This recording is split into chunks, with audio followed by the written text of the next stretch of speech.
Donc exo-récurrence qui est assez facile. Donc on est sur l'exo 1.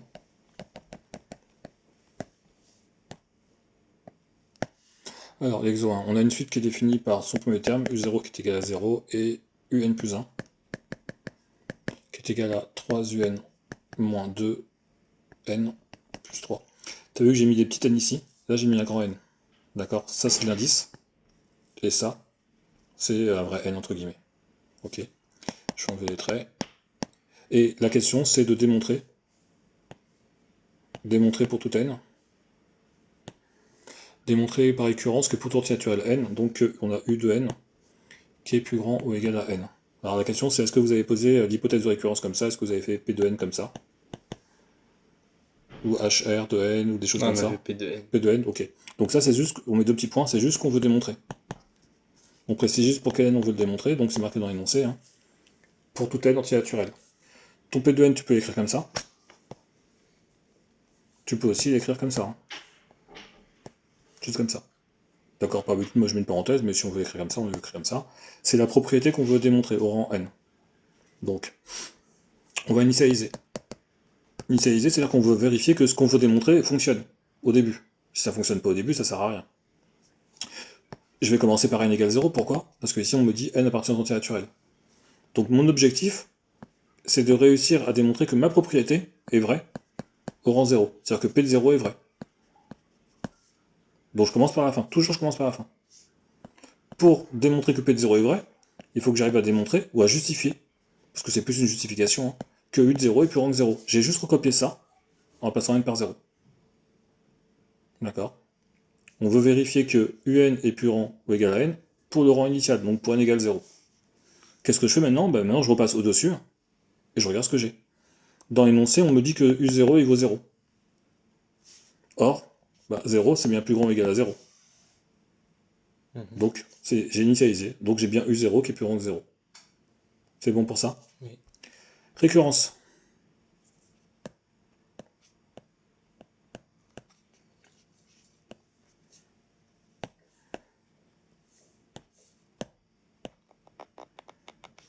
Récurrence plutôt, je mets récurrence, je fatigue. C'est hérédité. Ou transmission, ça dépend des profs. Vous avez dû utiliser hérédité, j'imagine? Oui. Ok. Donc on met la petite phrase magique, qui est ici. On suppose que pour un n fixé, on a p de n qui est vrai. On démontre alors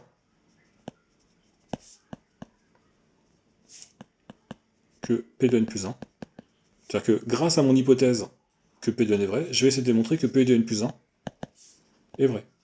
Et je vais quand même écrire c'est quoi p de n plus 1. P de n plus 1, c'est la même chose que mon p de n qui est ici, que je souligne en vert ici, sauf que partout où j'ai des n, je mets des n plus 1. Donc ça veut dire que je veux essayer de démontrer que u de n plus 1 est plus grand ou égal à n plus 1. C'est mon objectif. Donc, là c'est ma démonstration. Je commence par la fin. P de n plus 1 vrai. Ici c'est des impiques. Pour avoir p de n plus 1 vrai, il faut que j'arrive à démontrer que u de n plus 1 est plus grand ou égal à n plus 1. D'accord.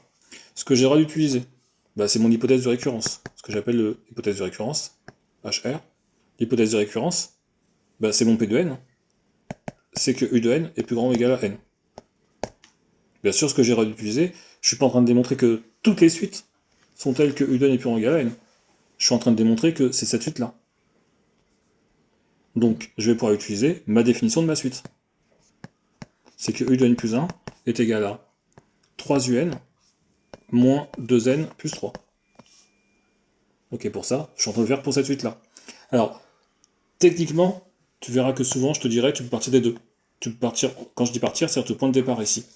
Soit tu pars de ton hypothèse de récurrence, soit tu pars pour la définition de ta suite. Il y a toujours un chemin qui est plus simple que l'autre. Voire des chemins qui sont vraiment compliqués à faire, voire impossibles. Il faut toujours regarder ce qu'on veut. Ici, je veux démontrer une inégalité, qui est ici, là, que je remets en noir. Si je pars d'un égal, c'est toujours un petit peu chiant d'arriver à une inégalité.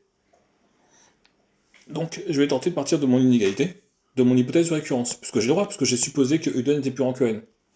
Et ça, c'est mon hypothèse de récurrence. Et l'objectif, c'est de construire un plus 1. D'accord? Un plus 1, c'est quoi? C'est 3un moins 2n plus 3. Donc, pour passer à l'étape suivante, je vais faire x3. Donc, 3un plus grand ou égal à 3n. Pourquoi je rajoute pas tout de suite moins n plus 3? Parce que si je rajoute moins n plus 3, et qu'après je multiplie par 3, et bien le moins 2n plus 3, il sera multiplié par 3. Parce que quand je multiplie tout. Là, j'additionne partout, moins 2n plus 3. Ça veut dire que ça va me faire 3un, moins 2n plus 3, plus grand ou égal à 3n, moins 2n plus 3. D'accord? Et je regarde ce qui se passe. Ça, c'est bien égal à n plus 1. En fait, j'ai construit pour que ce soit égal à n plus 1. Et donc, et 3n moins 2n, ça fait n, et 1. Donc c'est bon, c'est fini. D'accord? Conclusion. Pareil, il y a plein de profs qui font des conclusions différentes. On va essayer de faire simple. On a démontré que P0 est vrai. C'est mon initialisation. D'accord? On vient de montrer quoi maintenant? On vient de montrer que Pn vrai implique Pn plus 1 vrai. C'est ce que j'ai fait. J'ai supposé que P de n était vrai, et ici, j'ai démontré que P de n plus 1 était vrai. Alors, si on réfléchit bien, tu verras que si tu fais de l'informatique après, là, il n'y a pas besoin de le faire. Hein. Pn implique Pn plus 1. D'accord? On n'a pas besoin d'écrire vrai. Mais nous, on va l'écrire, comme ça on insiste bien, mais mathématiquement,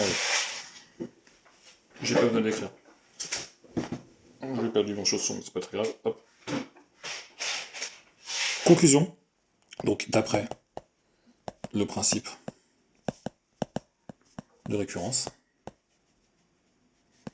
on a montré que pour tout n,